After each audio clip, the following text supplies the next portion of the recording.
بسم اللہ الرحمن الرحیم.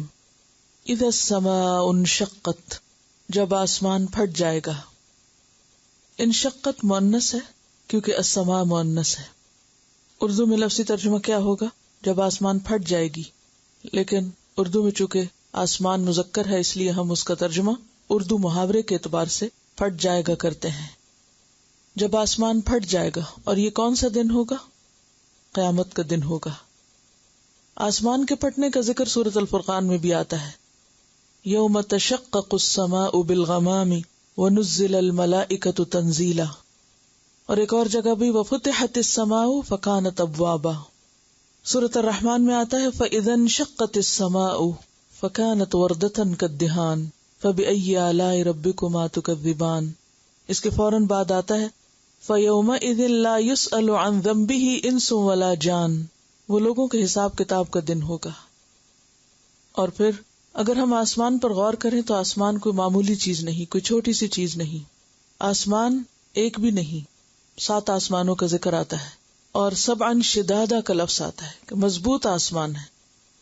لیکن اس مضبوطی اور اس بڑائی کے باوجود ان کے اندر اللہ کی اطاعت کا جذبہ ہے، جس کا ذکر آگے آ رہا ہے. وَأَذِنَتْ لِرَبِّهَا وَحُقَّتْ. اور وہ سنے گا اپنے رب کے لیے، اور حق یہی ہے کہ وہ ایسا کرے. آسمان کی جب تخلیق ہوئی تھی تو اس وقت بھی اللہ سبحانہ وتعالی نے کیا فرمایا تھا؟ ثم استوى الى السماء وهي دخان. پھر وہ آسمان کی طرف متوجہ ہوا اور وہ کیا تھا؟ دھواں تھا. فقال لها وللارض ائتيا طوعا او كرها. پھر اللہ نے آسمان اور زمین سے کہا کہ آؤ خوشی سے یا ناخوشی سے. قالتا اطینا طائعین، کہ ہم آتے ہیں اطاعت گزار بن کر. تو آسمان نے اپنی ابتدا یا آغاز اور اپنی تخلیق کے آغاز میں بھی کیا کیا تھا؟ اللہ کی اطاعت کی تھی. اور اسی طرح اپنی انتہا میں بھی کیا کرے گا؟ وَأَذِنَتْ لِرَبِّهَا، اپنے رب کی بات سنے گا. اذنا کا لفظ جو ہے حمزہ ذال نون، اسی سے اذن کا لفظ آتا ہے کان، اور اسی سے آذان کا لفظ آتا ہے، اور اسی سے اذنا آتا ہے جس کا صلہ لام ہو. تو اذنا لے کا مطلب اجازت دینے کے لیے بھی آتا ہے، جیسے سورۃ توبہ میں آتا ہے عفا اللہ عنک لما اذنت لہم، آپ نے ان کو اجازت کیوں دی. اور اسی سے اذنا لے کا معنی ہوتا ہے کان لگانا، غور سے سننا، توجہ کرنا.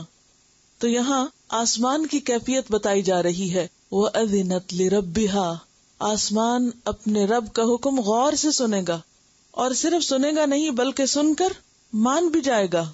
یعنی اس میں صرف سننا نہیں ہوتا بلکہ سن کر اسے سمجھنا اور سمجھ کر عمل کرنا. ورنہ تو یہی کافی تھا کہ وہ آسمان اپنے رب کا حکم سن لے گا. وَسَمِعَتْ لِرَبِّهَا، بات ہو جاتی.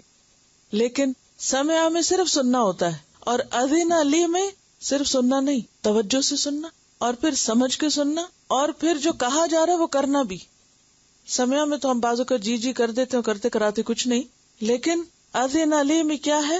پورے دل کی آمادگی کے ساتھ، توجہ کے ساتھ سن کے پھر جیسے حکم ملے گا ویسے ہی کر لے گا. اب یہ کس چیز کا حکم مل رہا ہے؟ ذرا سوچئے کس چیز کا حکم مل رہا ہے؟ پھٹ جاؤ، پھٹ جاؤ، ٹوٹ جاؤ. اور وہ کیا کرے گا؟ پھٹ جائے گا. اتنی بڑی چیز سب انشدادا، جب اس کو حکم ملے گا کہ پھٹ جاؤ، وہ پھٹ جائے گا. کسی بھی چیز کا پھٹنا اور ٹوٹنا اور ختم ہونا یہ کوئی معمولی چیز نہیں ہے. یہ تو اپنے وجود کو کھو دینا ہے، اپنے آپ کو ختم کر دینا ہے. تو آسمان کی اطاعت دیکھیں جو اتنی بڑائی کے باوجود اللہ کے سامنے ٹکڑے ٹکڑے ہو جائے گا. پہاڑوں کے بارے میں بھی ہم نے پڑھا تھا کہ اگر یہ قرآن ان پہ نازل ہو تو کیا ہو جائے؟ ان کے خاشعاً متصدعاً، ٹکڑے ٹکڑے ہو جائے، جھک جائے، دب جائے، بیٹھ جائے. اور یہاں آسمان جب حکم ملے گا ختم ہو جاؤ، ختم، دیر ہی نہیں لگائے گا، کوئی اکڑ نہیں، کچھ نہیں. وحقت، اور حق یہی ہے. اب حقت کا لفظ جو ہے نا حق سے ہے، اور حق کا مطلب ہوتا ہے وہ بات جو تجربے اور مشاہدے کے بعد سچ اور درست ثابت ہو، حقیقت اور سچائی کے لیے آتا ہے. اور حقت کا مطلب کیا ہے؟ یعنی اس کے لیے حق یہی ہے، اس کے لیے یہی بات درست ہے کہ وہ ایسا ہی کرے، یا یہ کہ اس پر یہ واجب کر دیا گیا ہے کہ وہ اپنے رب کی اطاعت کرے اور وہ اپنے اس فرض کو پورا کر دے گا. اللہ نے حق تو ہم پر بھی رکھا ہے نا کہ ہم اس کے آگے جھک جائیں. اور ٹوٹ جائیں اس کے لیے. لیکن ہم کیا کرتے ہیں ہم سب جانتے ہیں. لیکن آسمان اپنے رب کا فرما بردار ہے. وَإِذَا الْأَرْضُ مُدَّتْ، اور جب زمین پھیلا دی جائے گی. اور مد کا کیا معنی ہوتا ہے؟ لمبائی کے رخ پھیلانا، لمبائی کے رخ کسی چیز کو لمبا کرنا، طول دینا. اور زمین بھی مؤنث. اور جب زمین کھینچ دی جائے گی، پھیلا دی جائے گی. عربوں میں چمڑے کو پھیلانے کے لیے لفظ آتا ہے. زمین کا پھیلانا یعنی بالکل ہموار، پلین اور سیدھی ہو جائے گی. اس وقت تو زمین پر پہاڑ بھی ہیں، کہیں دریا ہیں، کہیں عمارتیں ہیں، کہیں ٹیلے ہیں، کہیں ریت ہے، کہیں کچھ ہے، بہت کچھ ہے. لیکن قیامت کے دن کیا ہوگا؟ سب چیزوں کو برابر کر دیا جائے گا. فَدُكَّتَا دَكَّةً وَاحِدَةً، ایک ہی چوٹ سے پہاڑ اور زمین کو ریزہ ریزہ کر کے واپس سیدھا پھیلا دیا جائے. اس کی ساری سلوٹیں نکال دی جائیں گی. چمڑے کو یا چادر کو یا شیٹ کو جب پھیلایا جاتا ہے تو کیسے پھیلایا جاتا ہے؟ کیا کرتے ہیں؟ اسٹریٹن کیسے کرتے ہیں؟ اسٹریچ کرتے ہیں، اس کو کھینچتے. جیسے آپ اپنا بستر بناتے ہیں تو کیا کرتے ہیں؟ چادر کو کھینچ کے سلوٹیں نکالتے ہیں تاکہ اونچ نیچ ساری اس کی ختم، اور پھر ہاتھ سے اس کو بالکل سیدھا برابر کر دیتے ہیں. یہی کیفیت ہے مدت کی. جیسے ایک روٹی بیل کے آٹے کے سارے بل نکال کے اسٹریٹ کر دی جاتی ہے، تو بالکل اسی طرح زمین بھی بالکل سیدھی ہو جائے گی، پھیل جائے گی. اور اس میں وسعت کا بھی احساس پیدا ہوتا ہے، کیونکہ لمبا کرنے کے معنوں میں بھی آتا ہے نا، یعنی صرف پھیلانے میں نہیں بلکہ اس کو لمبا کرنے. تو کس لیے پھیلا دی جائے گی؟ تاکہ سارے لوگ اس پر سیدھے کھڑے ہو سکے، کیونکہ اس دن اللہ سب کو جمع کرے گا. حدیث میں آتا ہے یجمع اللہ تعالی یوم القیامت الاولین والآخرین، اللہ قیامت کے دن اولین اور آخرین کو جمع کرے گا. فی صعید واحد، ایک ہی میدان میں. فیسمعہم الداعی، تو وہ سنوائے گا ان کو پکارنے والے کی پکار. اب آپ سوچئے کسی بہت بڑے اسٹیڈیم کا نقشہ ذہن میں لائیے، کیونکہ دنیا میں زیادہ لوگ ایک جگہ پر ایسی جگہ پر ہی نظر آتے ہیں، یا کبھی آپ جہاں باکسنگ ہو رہی ہوتی تو آس پاس جو لوگوں کا ہجوم ہوتا ہے. تو اس چھوٹے سے سین کو آپ پوری زمین پہ پھیلا دیں، اور آپ دیکھیں کہ اس وقت زمین جو ہے نا وہ گول ہے. اگر اوپر کے کچھ لوگ کھڑے ہوں تو کیا ہوتا ہے؟ پچھلی طرف والے نظر نہیں آتے. جیسے کہ انڈے کے اوپر اگر آپ ایک طرف ایک چیز رکھے تو دوسری طرف، لیکن اس دن کیا ہوگا؟ وہ سب سیدھی کر کے اسٹریچ کر کے سیدھی کر دی جائے. اب آپ وہ جو اس کو آپ یوں سمجھے کہ جیسے اگر آپ کبھی کسی بال کو پھاڑے تو پہلے وہ اس کا سائز چھوٹا لگتا ہے، لیکن پھٹ کے تو اس کو سیدھا اسپریڈ کرے تو لمبا ہو جاتا ہے. تو زمین بھی اسی طرح سیدھی پھیل جائے گی، اور صرف اتنی جگہ ہوگی کہ جس میں سب لوگ کھڑے ہو سکے. کتنی بھری ہوئی ہوگی، اولین اور آخرین اس میں ہوں گے، اور حد نگاہ تک صرف لوگ ہی لوگ ہوں گے. اور اس وقت ان سب کی کیفیت یہ ہوگی کہ ایک پکار کو سارے بیک وقت سن سکیں گے. کیا حال ہوگا نا اس وقت، کیا نقشہ ہوگا. اور ہم کہاں ہوں گے؟ اب بھی اگر آپ حج عمرے پہ جائیں تو اس وقت لوگوں کا تھوڑا کراؤڈ ہوتا ہے تو اپنا آپ اتنا چھوٹا لگتا ہے، اتنا چھوٹا لگتا ہے کہ جیسے کوئی شے نہیں. اپنے گھروں میں تو ہم سب بڑے ہیں نا، لیکن وہاں کیا ہے؟ کوئی ہستی نظر نہیں آتی انسان. اور یہ تو ہر سال چند ایک لاکھ لوگ ہوتے ہیں، کہاں یہ کہ پوری دنیا کے لوگ ایک جگہ ایک وقت پہ بھی اکٹھے ہیں. اور پھر ایک وقت کیا ہے، یا تو نسلوں پہ نسلیں گزر چکی ہیں، سارے کے سارے جب ایک میدان میں ہوں گے اور کوئی رشتہ دار نہیں ہوگا، کوئی پہچانے گا نہیں، کوئی کام نہیں آئے گا، اکیلے جان تن تنہا. کون پوچھے گا؟ کون پوچھے گا؟ کون کام آئے گا؟ کون بچائے گا؟ کون چھڑائے گا؟ صرف اللہ کی ذات. اور اس وقت وہ چیزیں پاس ہونی چاہیے جس کی وجہ سے اللہ سبحانہ وتعالی ہماری طرف رحمت کی نظر کرے، اور اس کی فکر ہونی چاہیے. تو بات یہ ہے کہ زمین پھیلا دی جائے گی اور وسیع کر دی جائے گی، نہ اس پہ بلندی ہوگی نہ پستی ہوگی، سب کے سب ایک میدان میں کھڑے ہوں گے اور اپنے رب کے سامنے حساب کے لیے تیار ہوں گے. وَأَلْقَتْ مَا فِيهَا، اور ڈال دے گی جو اس کے اندر ہے، یعنی نکال پھینکے گی زمین کے اندر جو کچھ بھی ہے. یعنی جب زمین کو توڑا جائے گا، کوٹا جائے گا، تو اس کے اندر جو کچھ بھی ہے وہ سارا باہر آ جائے گا. کیا کیا ہے اس کے اندر؟ مردے ہیں، انسانوں کے، حیوانوں کے، ہر قسم کی چیزیں. اسی طرح مختلف طرح کی معدنیات ہیں، گیسز ہیں، پیٹرول ہے، جو کچھ بھی ہے وہ سارا ما فیہا. ابھی کون سا ہم زمین کی ساری تہیں کھول بیٹھیں گے میں پتا ہو کہ ما فیہا کیا ہے. اب تو ابھی صرف اپنی ٹرمز میں بات کرتے ہیں جتنا ہم جانتے ہیں. ما فیہا، جو بھی اس کے اندر سب باہر آ جائے گا. وہ تخلت، اور بالکل خالی ہو جائے گی. تخلت کا لفظ جو ہے نا، خے لام واو سے، خلو، خلا بھی اسی سے ہے. خلا خالی مکان کو کہتے ہیں نا، زمین اور آسمان کے درمیان کی جو جگہ ہے اس کو خلا کہتے ہیں. تو تخلت یعنی ایمپٹی ہو جائے گی، بالکل کچھ بھی نہیں رہے گا اس میں. انسان بھی باہر نکل آئیں گے اور سونے کے ڈھیر بھی اور باقی بھی جو سب کچھ نکل کے صاف ستھری ہو جائے گی. وَأَذِنَتْ لِرَبِّهَا اور وہ اپنے رب کی بات مانے گی. وہ بھی اطاعت گزار ہے. وہ بھی اپنی تخلیق کے آغاز میں جب اللہ نے اسے کہا تھا آؤ بنو تو وہ بن گئی, اور جب کہے گا کہ اب تم خالی کر دو, سیدھی ہو جاؤ, سب کو اوپر اپنے سمیٹ لو, تو وہ ایسا کر لے گی. جو حکم ملے گا اس کو مان جائے گی. وَأَذِنَتْ لِرَبِّهَا. اب اس میں آپ دیکھیے کہ جب یہ الفاظ ہم پڑھتے ہیں نا وَأَذِنَتْ لِرَبِّهَا, تو ذرا اپنا ہم مقابلہ کریں کہ اللہ کی آیات اور قرآن مجید سن کر ہمارے کان کہاں ہوتے ہیں. قرآن اللہ ہی کا کلام ہے نا, کسی انسان کی بات تو نہیں ہے. اور جب اللہ سبحانہ وتعالیٰ کہتے یا ایھا الانسان یا ایھا الذین آمنوا یا ایھا الناس, ہمارے کان کدھر لگے ہوتے ہیں؟ کتنا سنتے ہیں ہم, کتنی توجہ کرتے ہیں, کتنا دھیان دیتے ہیں, کتنا غور کرتے ہیں, کتنا اپنے آپ کو آمادہ پاتے ہیں. آسمان کو دیکھیں, زمین کو دیکھیں, اور زمین کے مقابلے میں بھی کیا ہے ہم.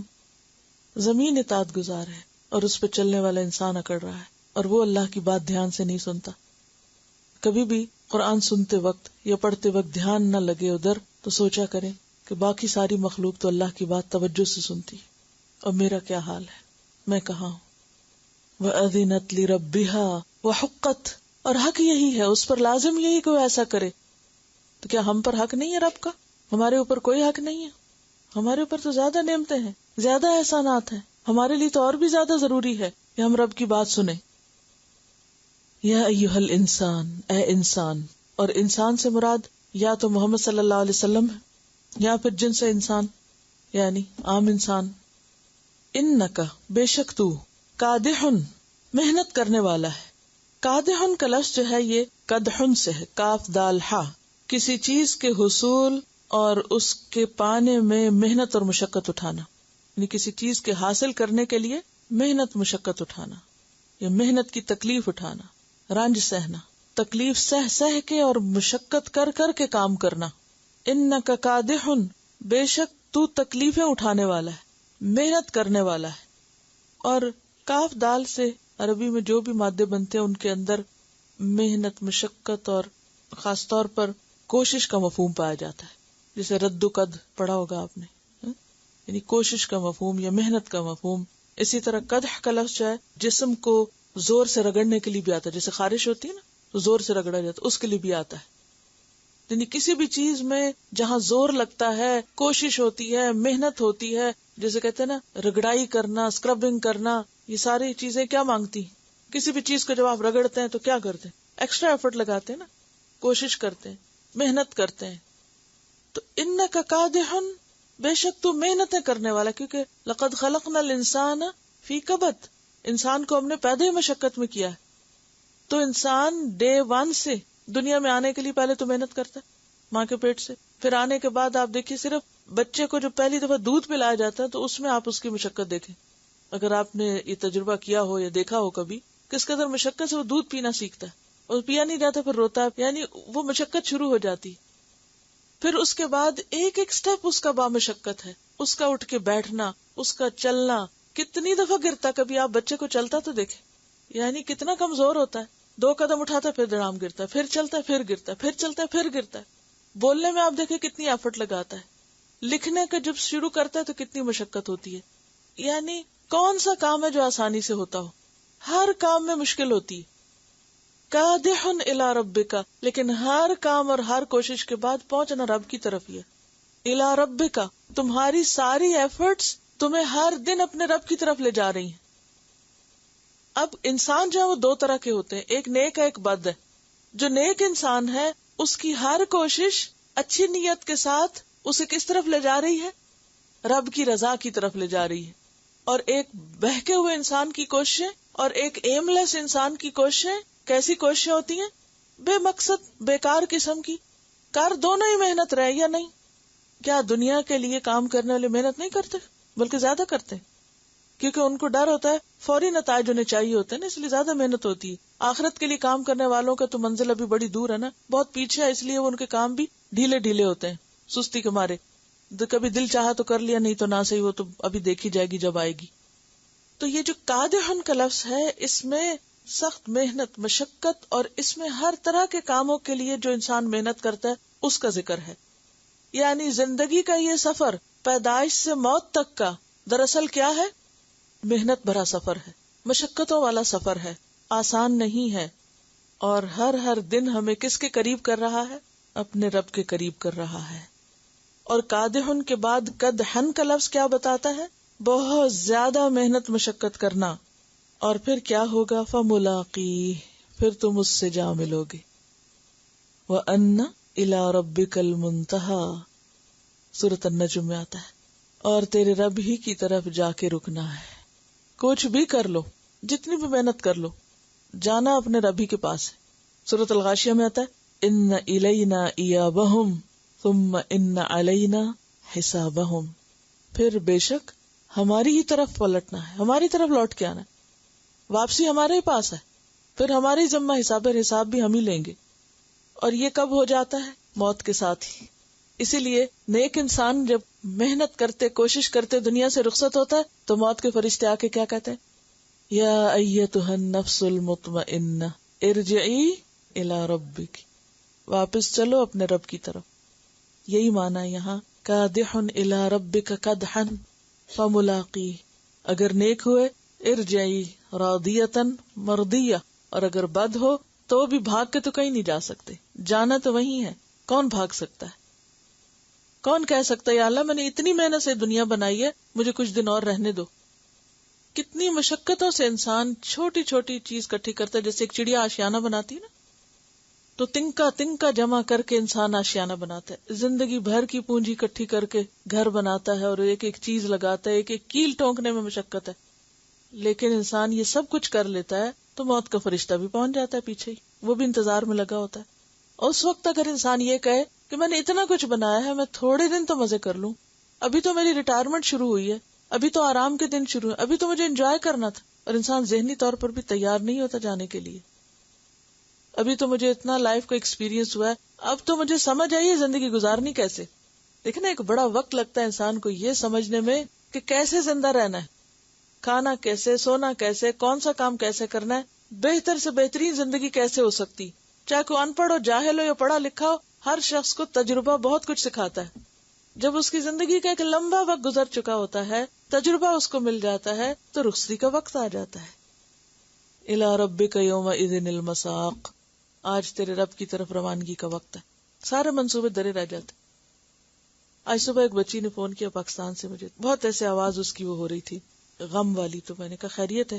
میں نہیں جانتی اس کو، لیکن بہر الہدا میں پڑھی ہے. تو کہتے ہاں بس وہ آپ میرے لیے کچھ کریں. میں نے کہا کیا؟ آپ میرے گھر میں کوئی کلاس وغیرہ شروع کرا دیں. میں نے کہا وہاں جو لوگ ہیں تو آپ ان سے بات کریں، وہ آپ کی مدد کریں گے. تو میں نے کہا کہ آپ چلی جائیں، آپ کیوں گھر میں کیوں کرنا چاہتی ہیں؟ کہنے لگی کہ میرے شوہر کا انتقال ہو گیا. ان کا اچھا. کہتی پچھلے سال ذوالحج میں ہماری شادی ہوئی ہے، ذوالحج میں، اور اس سال ہم دونوں حج پہ جا رہے تھے. اب بالکل تیاری تھی اور نکلنے والے تھے. رات کو 1 بجے ہارٹ اٹیک ہوا اور میرے سامنے اسی جگہ ان کی بیڈ پہ ڈیتھ ہو گئی، اور میں کچھ نہیں کر سکی. صرف 1 سال شادی کے بعد. حج کے سارے سفر تیار ہیں، سب کچھ تیار. ایسے میرا دل پکڑا کہ میں نے کہا کہ کس کے پاس مہلت ہے؟ کون کہتا ہے کہ میں کل تک جیوں گا؟ کیا اس انسان کا اور اس کے پیچھے بیوی کا، یعنی کہ اب وہ عدت کی خاطر وہ اپنے گھر میں ہے، وہ الہدا تک نہیں جا سکتی، اور حج پہ جانا تو بہت دور کی بات. کوئی پتہ نہیں کون سی چیز آپ کو کب کس وقت کہاں روک دے، کہاں آپ پکڑے جائیں، کہاں روکے جائیں، کیا کیا یادیں بعد میں باقی رہ جائیں، کوئی بھی نہیں جانتا. تو موت تو کسی لمحے آ سکتی، کسی پر بھی آ سکتی. نہیں پتا یہاں بیٹھے ہیں تو اٹھ سکتے ہیں کہ نہیں اٹھ سکتے، کوئی نہیں جانتا. تو موت کے ساتھ بھی جانا، اور پھر وہ بڑا دن تو ہے ہی، اس میں بھی جانا ہے. وما يدريك لعل الساعة تكون قريبا، کیا خبر تم کو، کیا چیز بتائے تم کو، شاید کہ قیامت قریب ہی آ لگی ہو. الى ربک منتہاہا، اس کا بھی انجام رب ہی کی طرف. الى ربک منتہاہا. اور پھر انما توعدون لآت، جس چیز کا تم سے وعدہ کیا جا رہا ہے وہ آ کر رہے گی، آنے ہی والی ہے. کیوں بھولے رہتے ہو؟ تو جانا تو تمہیں ہر حال میں ادھر ہی ہے. پھر اپنی نیت سوچ ٹھیک کرو، کوششوں کی ڈائریکشن ٹھیک کرو، جو کرنے کے کام ہے انہیں کرو، اپنی پرائرٹیز کو متعین کرو، اور اس کو بھولو نہ، اسے اگنور نہ کرو، اسے پس پش نہ ڈالو، اسے کل پہ مت چھوڑو. یا ایھا الانسان انک کادح الی ربک کدحا فملاقیہ. فملاقی. یہ جو فا ہوتی ہے نا، فا کا مطلب ہوتا ہے تو، یعنی تھوڑے ہی عرصے بعد، جلد ہی. ایک ہوتا ہے سما، اس کا معنی بھی آپ پھر کرتے ہیں، اور کبھی فا آتا ہے کبھی سما آتا ہے، اور پھر آپ کبھی پھر ترجمہ کرتے ہیں اور آپ سوچتے ہیں کہ دونوں کا ترجمہ پھر ہے. اردو میں تو پھر ہی رہے گا، سمجھ نہیں آئے گی فرق کی. لیکن عربی میں کیا ہے، سما کا مطلب ہے کچھ دیر کے بعد بھی یہ کام ہو سکتا ہے. اور فا جو ہے پھر، اس میں دیر نہیں ہوتی، یعنی سما میں تاخیر ہوتی ہے، تراخی زمان کے لیے ہوتا ہے، لیکن فا جو ہوتا ہے نا اس میں سما کے مقابلے میں ٹائم کم ہوتا ہے. فملاقیہ، پھر اس سے ملنے والے ہو تم.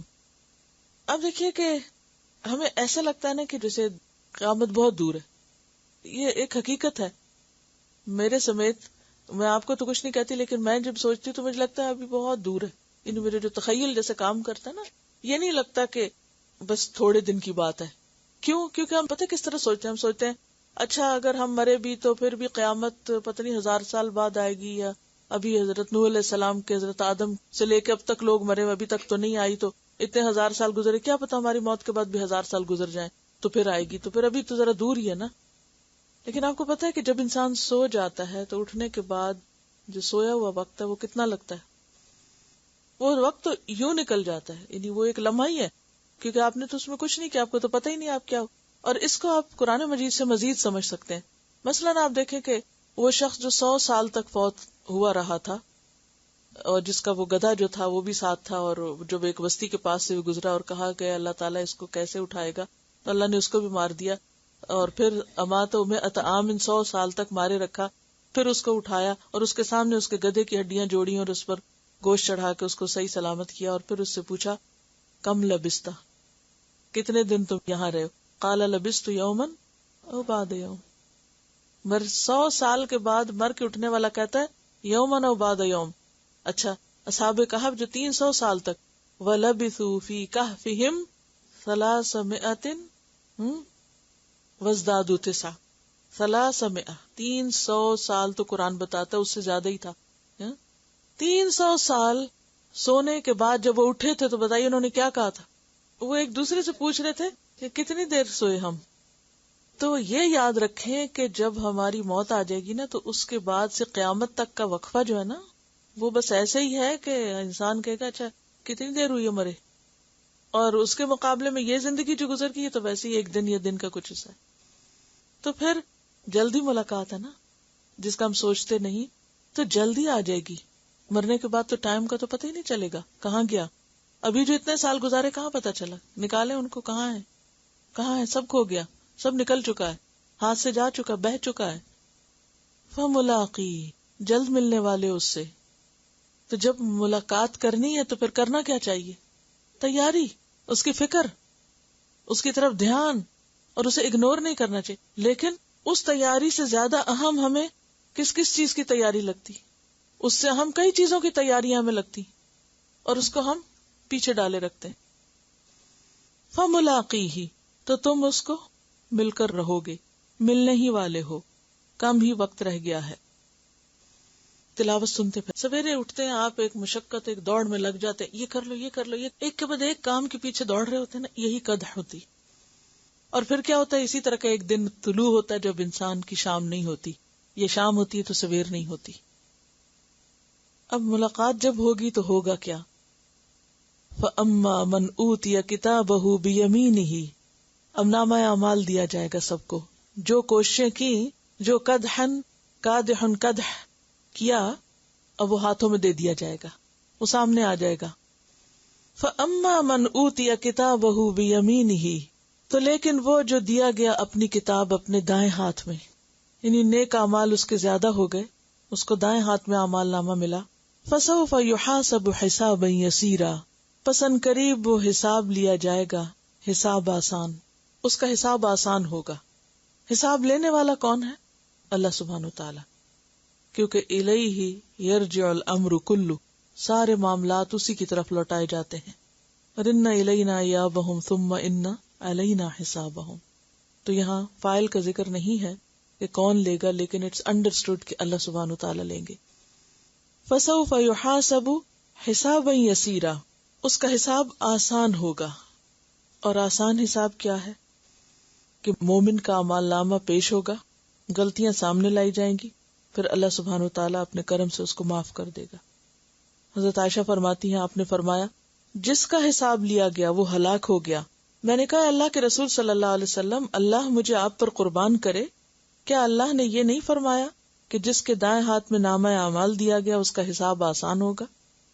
یعنی جب آپ نے یہ فرمایا کہ جس کا بھی حساب ہوا وہ مارا گیا، تو حضرت عائشہ نے پوچھا کہ قرآن میں تو آتا ہے کہ جس کا نامہ اعمال دائیں ہاتھ میں دیا جائے گا اس کا بھی حساب ہوگا، تو پھر کیا وہ بھی مارا جائے گا؟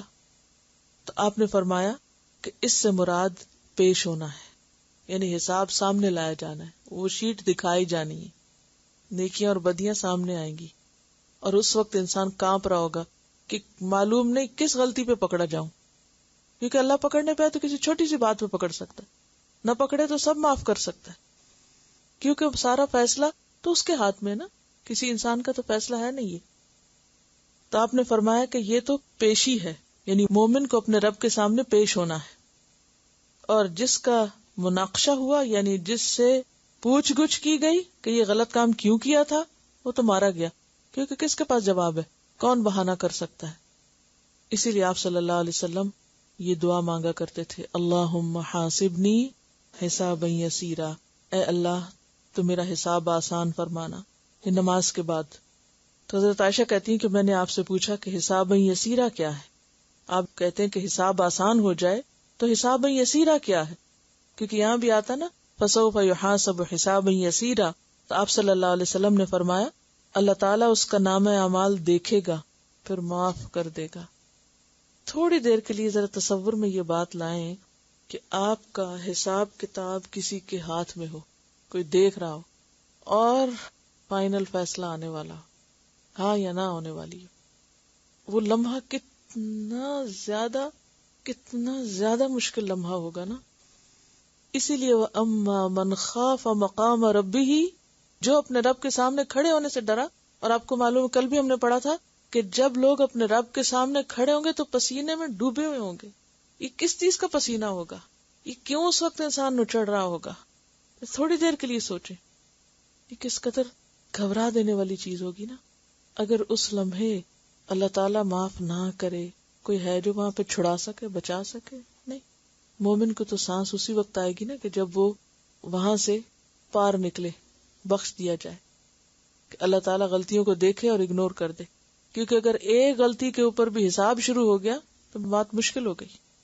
وَيَنْقَلِبُ إِلَىٰ أَهْلِهِ مَسْرُورًا، اور وہ لوٹ آئے گا اپنے گھر والوں کی طرف مسرور، خوش، سرور سے، دل ہی دل میں خوش ہونا۔ سرور کا لفظ جو نا یہ سر سے ہے، سین رے، سر کس کو کہتے ہیں؟ راز کو، چھپی ہوئی چیز۔ تو مسرور وہ خوشی جو دل ہی دل میں چھپی ہوئی ہو۔ ایسی خوشی دل میں کیوں رکھی جاتی ہے اور ایسی خوشی اندر ہی اندر کیوں ہوتی ہے؟ کیونکہ وہ ایک خوف کی کیفیت سے جب انسان گزرتا ہے تو ہنستے ہوئے اور اس کا اعلان کرتے ہوئے بھی ڈرتا ہے نا، جسے وہ چپکے چھپا کے خوشی وہاں تک پہنچے گا اپنے گھر والوں کے پاس کہ میں پاس ہو گیا، کامیاب ہو گیا۔